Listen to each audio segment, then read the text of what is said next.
सबसे पहले एक चीज याद रखिएगा, हम लोग बेसिक सोल्यूशन पढ़ रहे थे कि एक सोल्यूशन ऐसा भी हो सकता है जो फिजिबल ना हो। फिजिबल ना हो मतलब जो हमारी फिजिबिलिटी कंडीशंस को सेटिस्फाई ना करे लेकिन सोल्यूशन हो, ठीक है, जिसको कहते हैं इनफिजिबल सोल्यूशन। Infeasible solution. एक केस होता है नो सोल्यूशन। इन दोनों के फर्क को समझिए, ठीक है। उसी एग्जांपल से मैं समझाऊंगा जैसे मैं आपको कल समझा रहा था। ये है आपकी पार्टी अरेंज होनी है, ये आपका होम टाउन है, ये है आपकी सिटी दूर कहीं, ठीक है। मान लीजिए आपके पास इतने कंस्ट्रेंट्स हैं। सोल्यूशन तो है कि सिटी के बाहर भी यहाँ पे आपकी पार्टी हो सकती है, this may be the best place, but problem ये है कि आपके सारे कंस्ट्रेंट्स आपको सिर्फ इतने के अंदर रिस्ट्रिक्ट कर देते हैं। इसका मतलब क्या है? ये इनफिजिबल सोल्यूशन है। सोल्यूशन तो है, yes there is a solution, but problem क्या है? वो हमारी फिजिबिलिटी कंडीशंस को सेटिस्फाई नहीं कर रहा, जो हमारी कंस्ट्रेंट्स हैं उनको सेटिस्फाई नहीं कर रहा। इनफिजिबल सोल्यूशन का मतलब समझे, ऐसा सोल्यूशन तो है, मतलब हमारा ऑब्जेक्टिव तो फुलफिल कर रहा है, जो ऑब्जेक्टिव है वो फुलफिल हो रहा है, बट फिजिबल नहीं है, ठीक है। सो ऐसे सोल्यूशन को इनफिजिबल सोल्यूशन कहते हैं। नो सोल्यूशन कब होता है? नो सोल्यूशन ऐसा है, मतलब आपने, ठीक है, आपका जो ऑब्जेक्टिव है उसके लिए कोई सेट ऑफ वैल्यू हो ही नहीं, मिल ही नहीं रहा। ये आपका सिटी कंस्टेंट वंसेंट की बात कोई है ही नहीं आपके लिए, कोई भी सॉरी आपके लिए यहां से लेके यहां तक कोई भी मिल ही नहीं रहा, यहां तक कोई भी नहीं मिल रहा जो जो आपके ऑब्जेक्टिव को फुलफिल कर दे, है ना। ऐसे केस को कहते हैं नो सोल्यूशन। तो अगर इनफिजिबल सोल्यूशन बोलेगा तो वो सोल्यूशन है सबसे पहले, यानी नो सोल्यूशन और इनफिजिबल सोल्यूशन में डिफरेंस ये है कि नो सोल्यूशन का मतलब ये है कि आपका जो ऑप्टिमल जो आपका ऑब्जेक्टिव फंक्शन है वो फुलफिल नहीं हो रहा है। ऑब्जेक्टिव इज नॉट फुलफिल, ठीक है। लेकिन यहाँ पे क्या है, ऑब्जेक्टिव तो फुलफिल हो रहा है, बट हमारे जो कंस्ट्रेंट्स हैं, ठीक है, but constraints are not fulfilled. मुझे लगता है, मैं ऐसे ही सोच रहा था कल पढ़ते हुए कि शायद हो सकता है आपको कभी इन सब चीजों में कंफ्यूजन हो, ठीक है। चलो अब देखिए, आते हैं अपने वापस ट्रैक पे आते हैं कि बेसिक सोल्यूशन क्या है।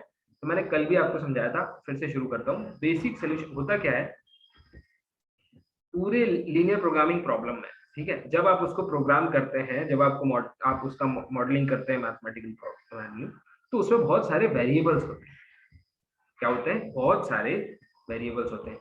आपने देखा है तो जो ओरिजिनल मतलब जो सिस्टम में वेरिएबल है वो तो है ही, कई बार हम स्लैक और सरप्लस नाम के भी वेरिएबल्स, आर्टिफिशियल वेरिएबल्स, है ना, ये सब चीजें हम उसमें ऐड कर देते हैं। तो ये सारे के सारे क्या है? वेरिएबल। तो दो तरह के वेरिएबल होते हैं, बेसिक और नॉन बेसिक। बेसिक और नॉन बेसिक। अब देखो बेसिक वेरिएबल कौन है? देखो बेसिक वेरिएबल वो है जो मैंने आपको कल क्या बताया था, जो बेसिस यानी कि जो बेसिस फॉर्म करते हैं। बेसिस फॉर्म करते हैं इन द सेंस कि वो आइडेंटिटी मैट्रिक्स बनाते हैं। सो फॉर्म्स आइडेंटिटी मैट्रिक्स इन सिंप्लेक्स टेबल, ठीक है। जिन्होंने भी सिंप्लेक्स को थोड़ा बहुत भी किया है उनको याद आ रहा होगा कि हाँ ऐसा ऐसे करके जब आप कॉलम्स बनाते थे तो यहाँ पे जो वेरिएबल होते थे उनके अगेंस्ट या उनके, ये कहूँ उनके, उनसे एसोसिएटेड जो कॉलम्स होते थे उनमें क्या बनता था? आइडेंटिटी मैट्रिक्स बनती थी। और उल्टा हमें ये भी सिखाया जाता था, रिवर्स केस भी सिखाया जाता था कि जिनके लिए आइडेंटिटी मैट्रिक्स बनेगी उनको ही आपको उसमें रखना है, ठीक है। सो आइडेंटिटी मैट्रिक्स फॉर्म करते हैं या फिर बेसिस फॉर्म करते हैं, बेसिस फॉर्म करते हैं, ठीक है। और नॉन बेसिक अदरवाइज, यानी जो आइडेंटिटी मैट्रिक्स फॉर्म ना करे, जो बेसिस फॉर्म ना करे, वो नॉन बेसिक हो गया। तो basic variable, non basic variable कैसे पता करें? देखो जितने टोटल वेरिएबल है, टोटल वेरिएबल, ठीक है, जितने टोटल वेरिएबल है उनमें से ठीक है, जितने भी टोटल वेरिएबल हैं उनमें से आप माइनस नहीं, कितने चूज करोगे, मतलब ऐसे सोचो कि नंबर ऑफ बेसिक सॉल्यूशंस कैसे निकालोगे, इसको लिखो यहाँ पे पॉसिबल, ठीक है, क्योंकि ये एग्जैक्ट बेसिक नहीं होगा, पॉसिबल वो बेसिक आएंगे।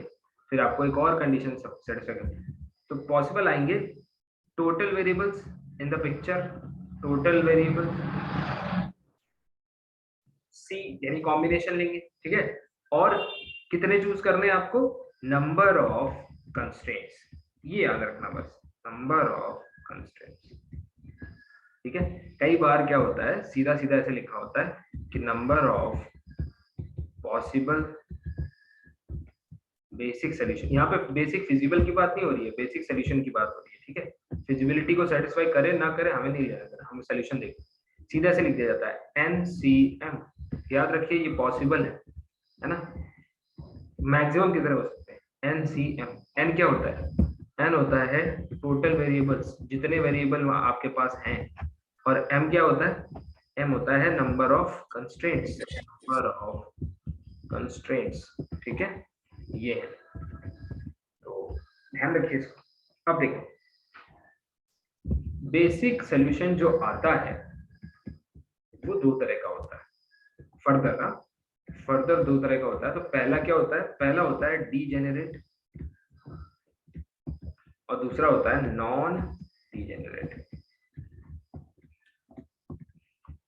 फिर से रिकॉल करा दूं कि बेसिक सॉल्यूशन मिलता कैसे, पुट ऑल जितने भी नॉन बेसिक वेरिएबल हैं, non basic variable equal to 0, तभी तो बेसिक सॉल्यूशन मिलता है ना।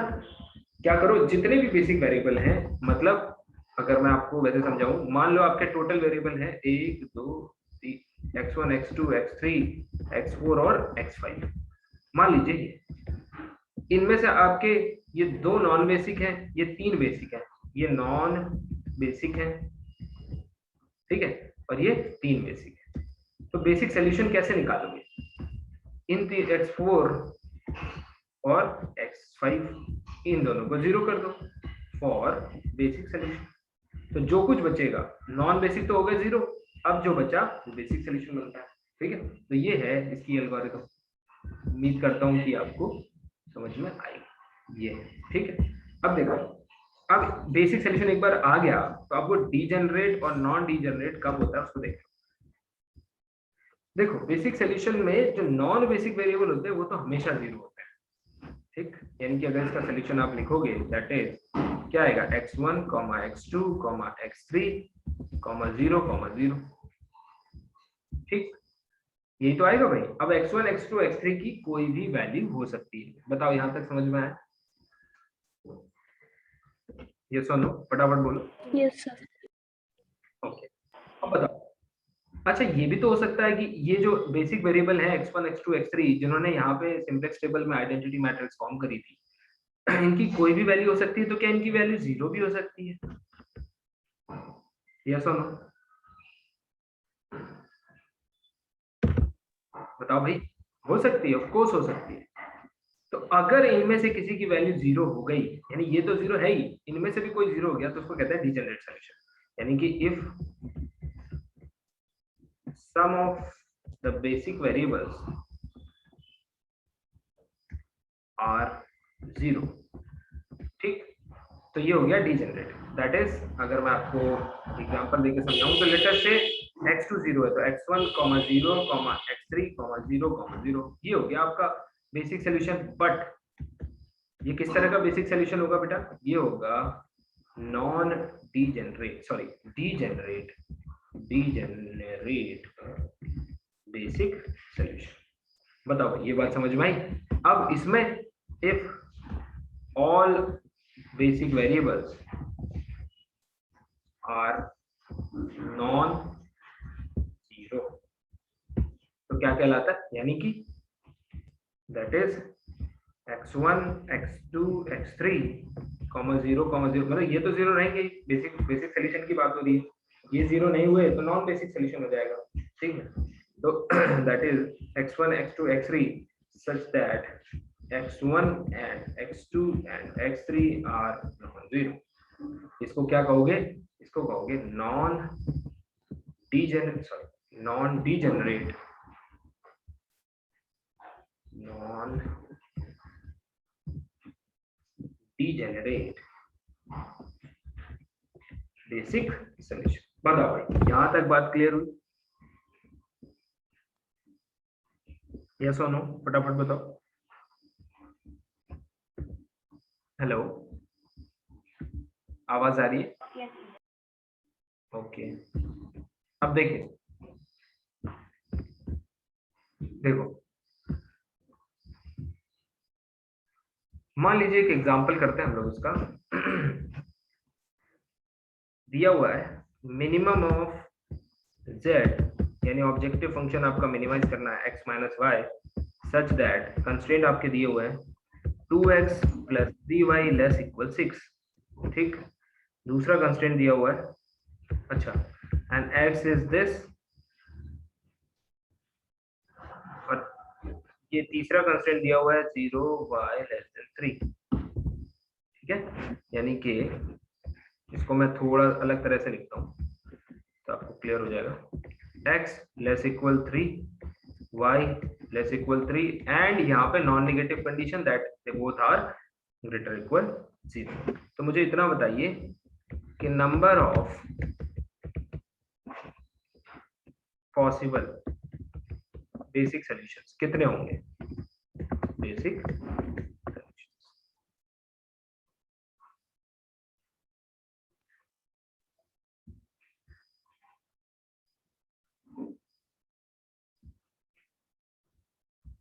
बताइए कितने होंगे यहाँ पे? आप इसको अटेम्प्ट करो। ये हो जाएगा टोटल वेरिएबल। वेरिएबल कितने हो जाएंगे? देखो x और y तो है ही, x हो गया y हो गया, तो दो वेरिएबल तो हो ही गए। ठीक है, वेरिएबल्स अगर हम लोग काउंट कर रहे हैं, ये हो गया 2 प्लस, और ये तीन इनइक्वालिटीज को बैलेंस करने के लिए आपको वेरिएबल डालने पड़ेंगे यहाँ पे, है ना? ठीक है, तो तीन इनइक्वालिटी को बैलेंस करोगे तो वो तीन वेरिएबल हो गए, तो टोटल कितने हो गए? 5। और तो ये हो गया 5c, और क्या लोगे यहाँ पे? कितनी इनइक्वालिटीज है? तो 1 2 और 3, तो क्या आ गया? 5c3। बताओ भाई, समझ में आया? 5c3। अब जैसे मैं एक और एग्जांपल दे दूं, मैं आपसे पूछूं, पहले वाला क्वेश्चन देख लेते हैं। ये समझ में आया है या फिर कोई प्रॉब्लम है? बताओ, क्लियर है? 4x1 प्लस 3x2, जिसको नहीं समझ में आया बताओ, मैं आई कैन एक्सप्लेन अगेन, कोई दिक्कत नहीं। These videos will not go to YouTube यार, तुम लोग इतना चिंता क्यों करते हो? आपको जो नहीं आया आप क्लास पढ़ो, ये सब चीजों में मत पढ़ो। बताओ भाई, सबको आ गया? Yes sir. अगर आ गया है तो बताओ इसमें कितने होंगे? इसमें कितने होंगे?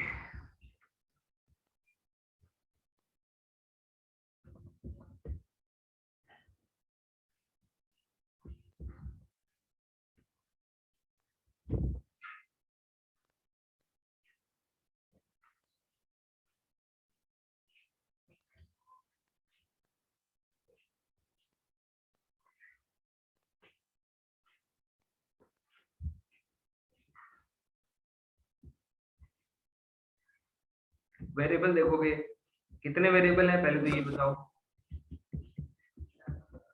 यस, बताइए।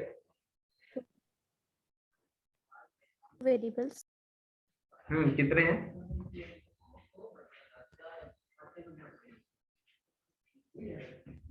अरे 2 वेरिएबल्स।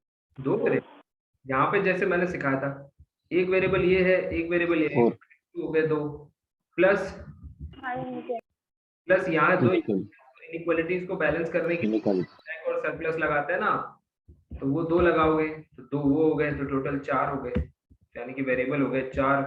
और इनइक्वालिटीज यानी कंस्ट्रेंट्स कितने हैं भाई? कंस्ट्रेंट्स हैं 2, तो पॉसिबल कितने हो गए? 4c2। ठीक, 4c2। बताइए, आया समझ में? आया वैल्यू क्या हो गया इसका 6। यस और नो फटाफट बोलो। Yes sir. ऑप्टिमल सॉल्यूशन के बारे में हमने पढ़ लिया था, एक बार अल्टरनेट ऑप्टिमल सॉल्यूशन के बारे में भी देख लेते हैं। तो होता क्या है, देखो मैंने आपसे कहा था कि जो फिजिबल रीजन बनता है, लेट अस से आपका आपका ये फिजिबल रीजन है, ठीक है। मैंने आपसे कहा था कि जो सॉल्यूशन होता है that lies in on on corner points, तो ये इसके इस रीजन के ये कॉर्नर पॉइंट्स हो गए, ठीक है। तो उन कॉर्नर पॉइंट्स को देखते हैं, तो फिजिबल तो हो गया, फिजिबिलिटी कंडीशन यहाँ क्योंकि इसमें लाई कर रहा है, इस डोमेन में हमारे, तो फिजिबिलिटी तो हो गई सेटिस्फाई। अब आप ये देखते हो कि ऑप्टिमलिटी यानी कि इनमें से कौन सा हमें मैक्सिमम या मिनिमम जो आपका ऑब्जेक्टिव है वो कौन सा वाला दे रहा है, तो जो दे रहा है वो सोल्यूशन बन जाता है। उसको क्या कह देते हो, optimal solution. That is actually optimal solution. इस ऑप्टिमल सोल्यूशन पे मैंने आपसे कभी बताया है कि हो सकता है देयर आर हाई चांसेस कि जो ऑप्टिमल सोल्यूशन आप यहाँ निकाल रहे हैं, यानी ये पॉइंट आपको जो वैल्यू दे रहा है, हो सकता है ये वैल्यू भी दे, है ना।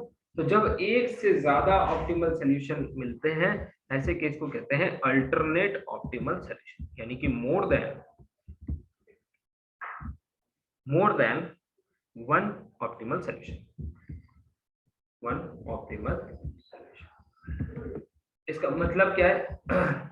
मतलब ये है कि दो डिफरेंट कॉर्नर्स जो हमारी ऑप्टिमलिटी कंडीशन है उसको सेटिस्फाई करने लगते हैं, यानी कि solution lies on more than one corner point, correct है ना, समझ में आया? ये कॉर्नर भी हमें दे रहा है वैल्यू और ये भी दे रहा है, तो अब दोनों को ही सॉल्यूशन हमें बोलना पड़ेगा, लेकिन एक को हम बोलेंगे we will address as optimal sorry alternate optimal solution. ठीक है भाई, समझ में आया? अब एक और बात है, जो ये ऑप्टिमल सॉल्यूशंस आते हैं ये वाले, ठीक है, तो ये तो आते हैं बेसिक सॉल्यूशन, याद रखिएगा।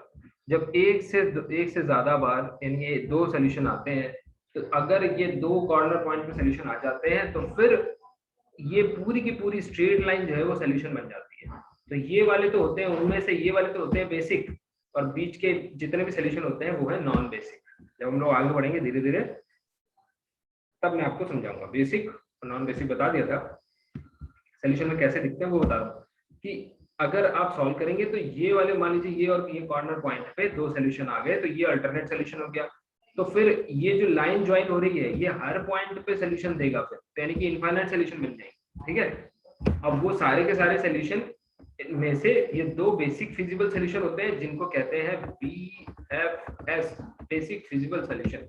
ये भी आपका बनेगा BFS, भले ये अल्टरनेट ऑप्टिमल सॉल्यूशन है ना, ये अल्टरनेट है लेकिन है तो ऑप्टिमल ही ना, बेसिक फिजिबल सॉल्यूशन। और इसके बीच के जितने भी पॉइंट पे सॉल्यूशन बनेंगे वो सारे होते हैं नॉन बेसिक, याद रखिएगा, वो सारे नॉन बेसिक फिजिबल सॉल्यूशन होते हैं, लेकिन होते हैं फिजिबल, फिजिबिलिटी कंडीशन हमारी सेटिस्फाई होती है, ठीक है। तो देखिए होता क्या है, इन उसको सॉल्व करने के लिए, ठीक है, LPP को सॉल्व करने के लिए सबसे प्राइमरी मेथड, सबसे पहला मेथड जो है वो है ग्राफिकल मेथड, जिनमें ये सब जितने भी कॉन्सेप्ट आपने पढ़े उनका इस्तेमाल होता है, ठीक है। तो इसको पहले थोड़ा सा ग्राफिकल मेथड का ये समझ लीजिए बिगिनिंग है, ठीक है। तो मान लीजिए आपका ऑब्जेक्टिव फंक्शन है मैक्स z इक्वल्स टू, यानी you have to maximise this 3x plus 9y such that आपके कंस्ट्रेंट्स क्या हैं वो देख लीजिए। So it is 2y minus x less than 2, 3y minus x greater equal 0, or 2x plus 3y less equal 10, and x and y both are within 0 to 10। ठीक, आप क्या करोगे इसका सॉल्यूशन निकालने के लिए? सबसे पहले first of all you need to plot these inequalities. ये भी, इसका भी ध्यान रखना है आपको इसको XY प्लेन पे प्लॉट करना है। क्या करना है? इसको प्लॉट करना है। तो आप प्लॉट करो, इसको प्लॉट करिए। इन कंस्ट्रेंट्स को प्लॉट करने के लिए सबसे पहले, जैसे आपका ये इनइक्वालिटी है, लेस इक्वल टू है, ठीक है, तो सबसे पहले आपको इक्वालिटी प्लॉट करनी है, यानी कि ये जो लाइन है 2y minus x equal to 2, तो ये वो आपकी लाइन है, ठीक है। अब लाइन के दो हिस्से होते हैं, एक हिस्सा ये और एक ये, ठीक है। तो कौन सा वाला लेस है, कौन सा वाला ग्रेटर है ना, ये कैसे पता करोगे, है ना। तो जीरो ओरिजिन रख के देख लिया करो हमेशा। ओरिजिन देखो किस तरफ है, अगर आप देखोगे ओरिजिन किस तरफ आएगा बताओ जरा, 0 0 रखोगे तो किस तरफ आएगा ओरिजिन, ये जो पॉइंट है ये ओरिजिन, सब्स्टिट्यूट करिए,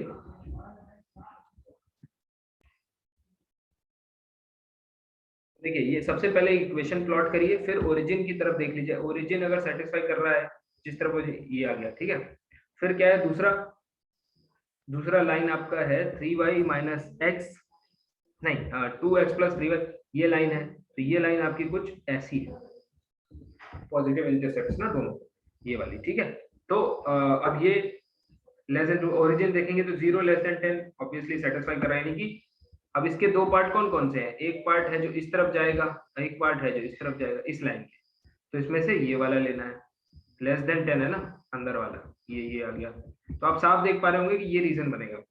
लेकिन इसमें एक और चीज है, वो है ये वाली लाइन, तो ये वाली लाइन जब आप प्लॉट करेंगे तो ये वाली लाइन कुछ ऐसी आती है,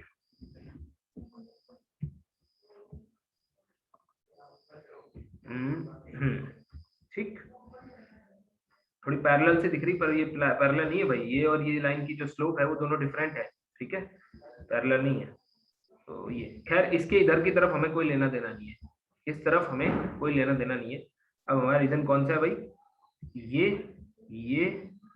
ये लाइन और ये लाइन, यानी कि जो रीजन है वो ये, चार कॉर्नर पॉइंट बनेंगे, 1 2 3 4, मैं चारों कॉर्नर पॉइंट लिख रहा हूँ, है ना, उनके कोऑर्डिनेट देख लीजिए।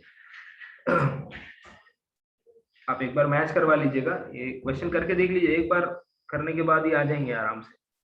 तो एक है 0 0, दूसरा है 10/3,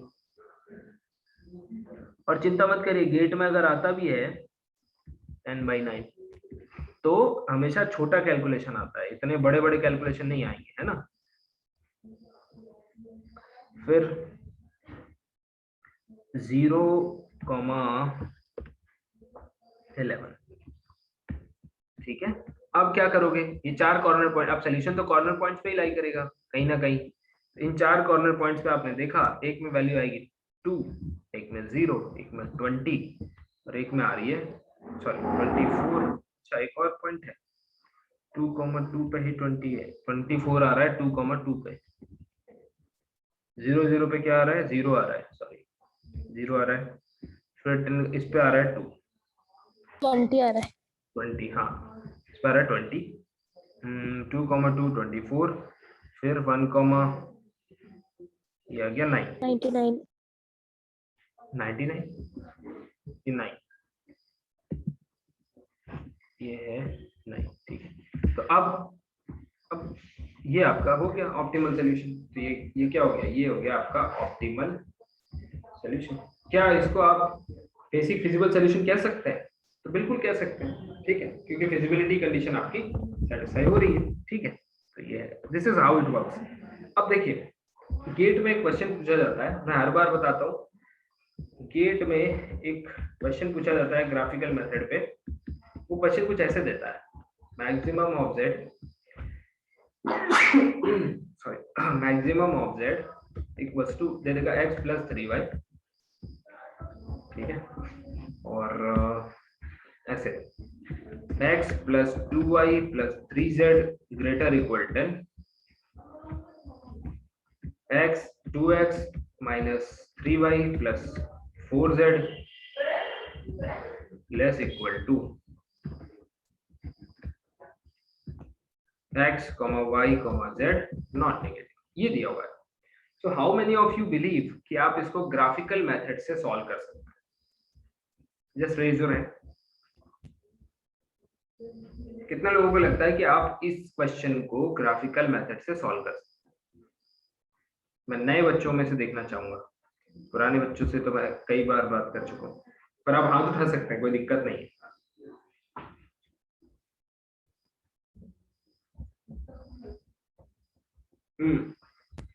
ये बहुत इंटरेस्टिंग है भाई, और इम्पोर्टेंट भी, इम्पोर्टेंट ऑब्जर्वेशन है एक्चुअली, और कुछ नहीं। ठीक है, याद रखिए। देखो होता क्या है यहाँ पे कि आपको दिखता है कि ये दो इक्वेशंस हैं, लेकिन 3 वेरिएबल में है। तो 2 इक्वेशन है बट 3 वेरिएबल में है, तो 3 वेरिएबल में प्लॉट कैसे करें 3D में। सो आपको लगता है कि इट सीम्स डिफिकल्ट, और आप सिंप्लेक्स लगाने लगते हैं और उतना टाइम चला जाता है, टाइम वेस्ट हो जाता है। ठीक है, करना क्या चाहिए, सबसे पहले आप इस पूरे जो आपका एलपीपी दिया हुआ है, इसको प्राइमल मान के, इसको क्या मानोगे, इसको आप अज्यूम करोगे प्राइमल, और सबसे पहले इसका डुअल निकालोगे। ठीक है, एक दिन में आपको पढ़ा दूंगा, एक दिन क्या आधे घंटे में बता दूंगा डुअल कैसे निकालना है, बहुत आसान होता है। ठीक है, बहुत सारे लोगों ने देख रखा है, पर हम लोग एक दिन में प्रैक्टिस कर लेंगे तो सारा क्लियर हो जाएगा प्राइमल से डुअल का। अब देखो डुअल में कन्वर्ट करते समय होता क्या है, एक रफ आइडिया ले लीजिए। जितनी नंबर ऑफ इक्वेशन होती है वो वेरिएबल बन जाते हैं। तो अब कितने वेरिएबल हो जाएंगे, 2 वेरिएबल, और जितने नंबर ऑफ वेरिएबल होते हैं 1 2 3, वो क्या बन जाते हैं, इक्वेशन, यानी 3 इक्वेशन बन गई। यानी कि कुछ ऐसा बोल रहा हूँ, x plus y let us say greater equal to 2x plus 3y less equal 1 and x plus 3y let us say equal to 4। अब आप देख रहे होंगे, यू विल नोटिस दैट ये जो 3 इक्वेशंस बनी, ये तीनों की तीनों प्लॉट की जा सकती है। फर्स्ट इसको प्लॉट करो और ग्राफिकल मेथड से सॉल्व करो, आपको एलपीपी लगाने की जरूरत नहीं है, सॉरी सिंप्लेक्स लगाने की जरूरत नहीं है। तो ये बड़ा ट्रिकी क्वेश्चन है जो कई बार आता है, जो 3 वेरिएबल दे देता है। तो उसमें याद रखना, हमेशा डुअलिटी का इस्तेमाल करके सबसे पहले उस प्राइमल को डुअल में बदलो और यहाँ से चेंज करके सॉल्व कर सकते हैं। ठीक है, तो ग्राफिकल मेथड में होता क्या है, एक बार फिर से सम अप कर देता हूँ। ग्राफिकल मेथड जो होता है सॉल्व करने का, graphical method most of you might be aware of it. क्या करते हैं, सबसे पहले आप प्लॉट करो, प्लॉट योर कंस्ट्रेंट्स। ठीक है, पहला point. Second find the coordinates of corner points. ठीक है, इसीलिए मैंने आपको देखो इसको कराने से पहले, ग्राफिकल मेथड बताने से पहले सारी चीजें बता रखी है, infeasible region, feasible region, unbounded region, unbounded solution किसको कहते हैं। ठीक है, थर्ड है find the coordinates of corner points. Third क्या है, हर पॉइंट, हर कॉर्नर पॉइंट पे जो सॉल्यूशन है उसको चेक करो। ठीक है, तो put these coordinates in the objective function